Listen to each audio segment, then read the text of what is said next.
Hi, I'm Jason, and here I want to show you how to link experiments together to a chain so that participants start from the first task in your collective intelligence task battery, go all the way through the whole sequence.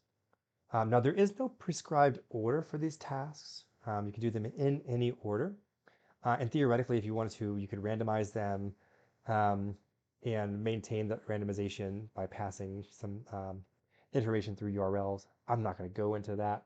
But if you're interested in randomizing them, let me know, and I can we can talk about it. So what I have here is the result of the previous demos for how to use each of these templates. And what I'm going to do is I'm going to make it so that for the sake of this video, go from starting at brainstorming to then do memory, then matrix, Sudoku, then transcription, then word scramble. It's going to be very easy. All I've got to do is I need to go find my next experiment variable in each one of these. And I'm going to just add it to all of them. This is a bit tedious for a video, I'm sorry. I should put on some music, like some circus music, or something more entertaining while you watch me do this. But I'm going to add an next experiment to all of these, except for word scramble, because word scramble's last, so I don't have to add anything to it. Make sure you press the update button so it updates here, or modify variable, so it ends up over here. Now you see I have a box where I can enter in some information. What I want to do is I want to enter in the code number. Actually, I don't need this one here. Oh, I do. I want to enter the code number for the next study. Where do I get that code number? Well, I go to where these studies are published online. All of these studies have a join category URL. So if I hover over this at the bottom left, oh, sorry, hit this one, the button, um, the URL is volunteerscience.com/experiments !join _ category equals 1132. 1132 is that number that you're looking for. Remember, brainstorming is the start, so I don't need, that's not the one I need. The next one I need is image memory. I want to send brainstorming folks, when they finish, to image memory task. So image memory is 1133. I'm going to go over here. I'm actually going to type 1133 and update. And what that has done is that now when anybody finishes brainstorming, they're immediately going to be sent to image memory. And that happens for everybody in the group. As soon as the study is over, everybody gets shifted over to image memory. And right now the wait is 30 seconds, which is plenty of time for a team to, for all 3 or 4 or 5 or however people to go from one task to the next. So image memory into matrix reasoning. So how do we do that? We go to matrix reasoning and we look at the URL and we look at that join category number, and it's 1134. And I did these in order so you know how this is going to go. 1134. Update. I did take a lunch, so we'll see if there's any gaps here. 1135 for Sudoku. So when matrix reasoning is over, we're going to do 1135. Update. Oh, update will update all of the changes. So I'd actually press update after every one of these. Transcription is 1136. So it looks like nobody added an experiment while I was over at lunch.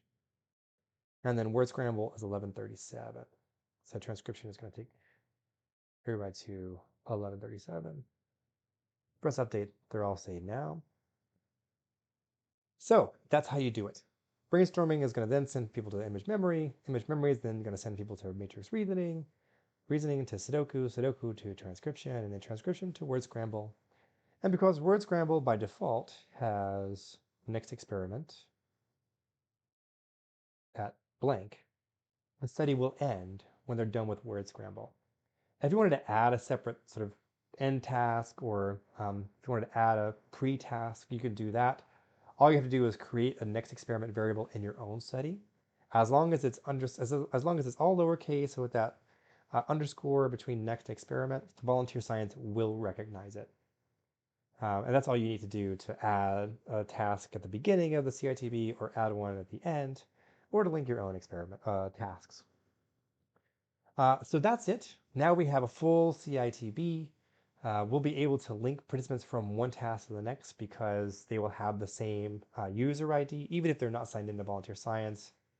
so long as they don't switch browsers and delete their cookies from one task to the next, you'll be fine.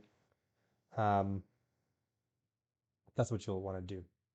I'll also note that if somebody happens to get kicked out of image memory task, you can send them to the matrix reasoning task and they will join up with their group when that group gets in. So they'll be able to connect back up with their group of three. The other thing I will mention is that these studies do not know who is a group of three. So if you're running multiple groups in parallel at the same time, you will want to have these be separate chains. So you want to have chain 1 where test brainstorming 1, test memory 1, matrix reasoning 1, and recreate this entire chain over again for chain number 2, and then another chain for chain number 3. And that allows you to run them completely in parallel without having to worry about whether group members are going to accidentally get matched up with members of other groups. And remember, because this is all time-based, it's very likely that every person is going to take the exact same amount of time within 3 to 5 seconds based on latency and their network and their computer. So it's very likely that if everybody begins at the same time, they'll go into the next waiting room at the same time. So anyway, that's how you do chaining. Let me know if you have any questions. I'm happy to help, and good luck out there.